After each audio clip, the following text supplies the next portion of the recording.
जैसा कि आप सब जानते हैं कि हमारे माशरे में बेशुमार बुराइयां पनप रही हैं। इस सीरीज़ का मकसद सिर्फ़ और सिर्फ अवाम बेदारी है।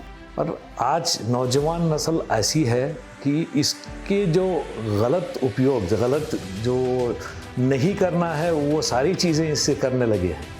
क्योंकि पेरेंट्स जो होते हैं, पर्टिकुलरली पेरेंट्स, हम लोग स्कूल के टीचर्स के ऊपर उतना प्रेशर डाल के ये नहीं कह सकते आप रोको, ये नहीं रोक सकते, क्योंकि बच्चों से कांटेक्ट टीचर का होता है 2-4 घंटे के लिए, तो 2-4 घंटों में वो तब्दीली नहीं ले आ सकते हैं। तो यहाँ पेरेंट्स जो हैं, वालिदैन जो हैं, वालिदैन का हक़ बनता है, उनका फ़र्ज़ बनता है कि चेक करें कि बच्चे क्या कर रहे हैं।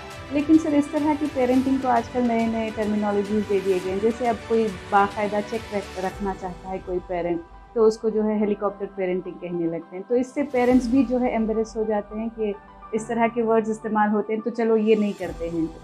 ऐसा अगर है तो मैं पेरेंट्स को भी यही कहूँगा, एज ए पेरेंट मैं खुद ऐसा कहूँगा कि भाई आप इसको पॉजिटिव ले।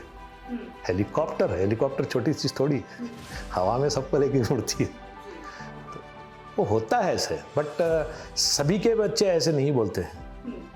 अगर कोई बच्चा अपने पेरेंट्स को अगर हेलीकॉप्टर कहता है, तो वहाँ मुझे लगता है कि पेरेंट्स की तरबियत में कहीं ना कहीं तो खामी है।